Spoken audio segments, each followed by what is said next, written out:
I'm Pouyan Darian. As many of you know, I'm an immigration attorney. Today I'm here to talk to you about doing a Freedom of Information Act request. And you may wonder why I'm laughing. I mean, this is so boring that I have to laugh a little bit to make this video a little more interesting.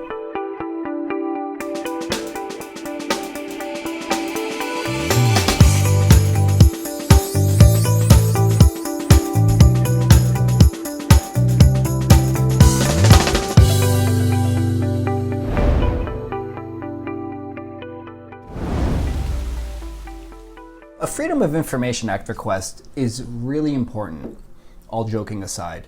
You have to have a copy of your complete immigration file before you submit anything with USCIS, especially an application for naturalization, citizenship. But I strongly recommend it even if you're just applying for permanent residence or any other immigration benefit.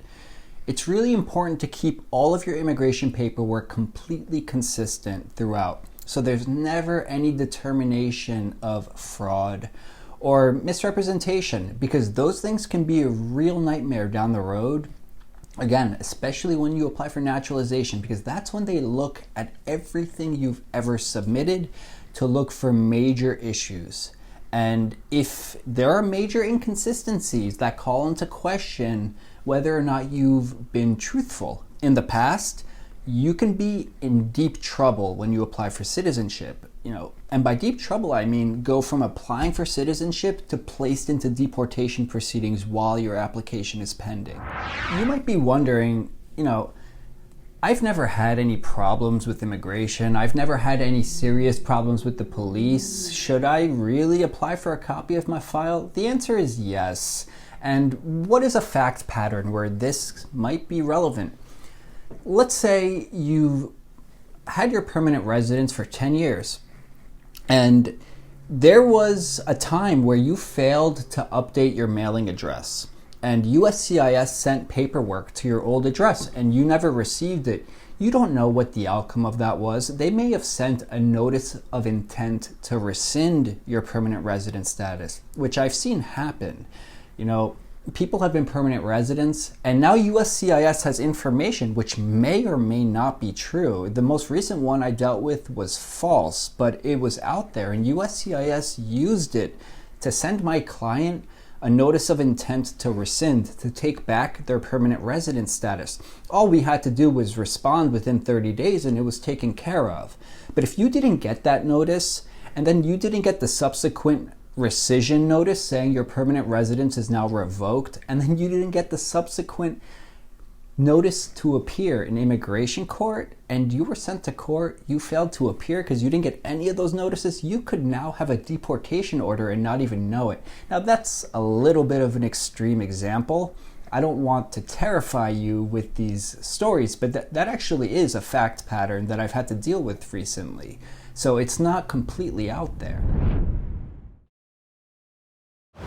So now you're in this position where you don't have a copy of your file. What do? First of all, contact your old attorney if you had one, or anyone who may have touched your case. I, in New York, have an ethical duty to retain a copy of my client's files for at least 7 years after I end or terminate representation. In reality, I maintain a copy in perpetuity forever because it's all electronic now. But if you can access your old attorney, that might be the easiest way to at least get a basic copy of all your files and notices that immigration agencies have issued.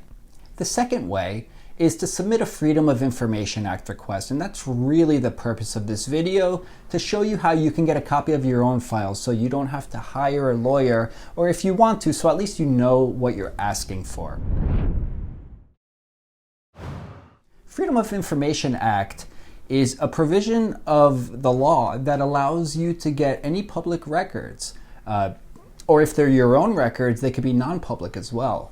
And USCIS has made it particularly easy for you to apply for it. And what I'm looking at in front of me is a Freedom of Information Act request. It's Form G639. If you just Google G-639, the first thing that will come up is USCIS Freedom of Information Act request. And there will be an option to download this form, fill it out and mail it in, or you can just submit it online. And there are just two main things you need to know with this form.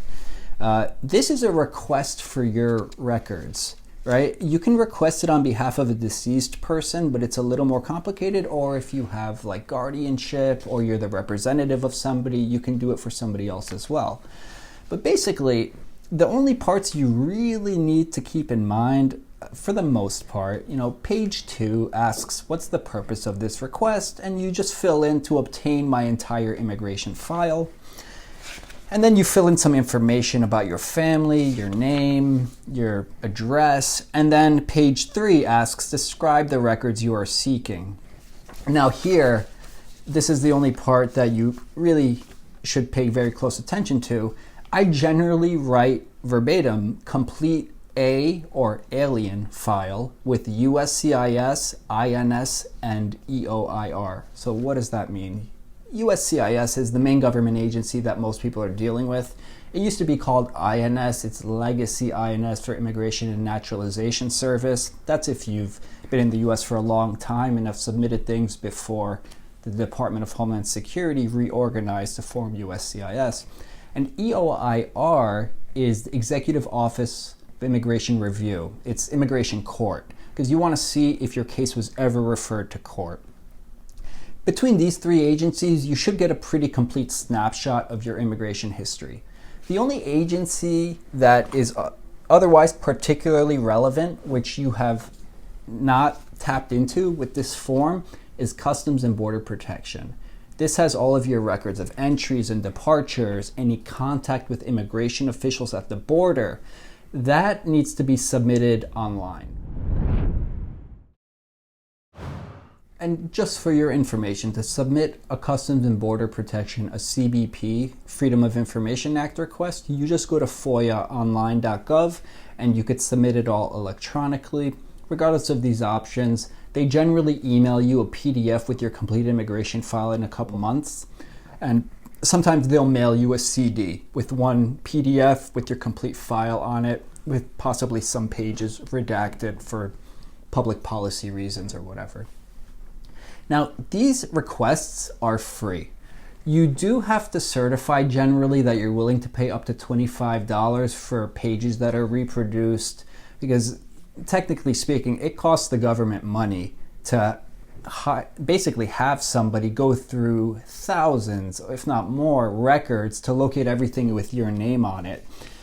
In reality, most people are never charged anything. You just, whenever they ask how much are you willing to spend on it, you should generally indicate up to $25 because that's the provision that the law allows for.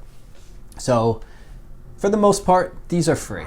So remember, whether you're about to apply for some sort of immigration benefit or you already have applied, for example, for citizenship, naturalization, now is still a good time to submit this. Any time before the process finalizes is a good time to get a copy of your complete file and prepare with an attorney, or at least take a look at everything you've previously submitted and certified is accurate under penalty of perjury, because those were your statements, whether or not you actually understood the paperwork which was submitted by you or on your behalf or not. You're still bound to that paperwork. So I generally submit these Freedom of Information Act requests on behalf of my clients. I'll submit them to all of the relevant agencies and then review all the paperwork that comes in, which could be thousands of pages sometimes. And then I'll give a synopsis and explain what happened to my clients while keeping an eye out for any red flags which may present issues. This is generally very helpful. Sometimes red flags really do come up where the outcome was changed by the fact that we got a Freedom of Information Act request. So whether you do this yourself and you just want to see what the records say, or you want to hire me or another lawyer to do this service for you, where we can go through all of the agencies that are involved and do a complete synopsis of everything that's going on, that's your choice. But please know, I'm always here to help. I'm available through online consultations, and I meet with people all around the country and discuss these issues. So if you ever need anything, please reach out to me. You can always email, call, text, or go directly on my webpage and book a consultation. Just remember, no matter what's going on in your life, we're always here to help.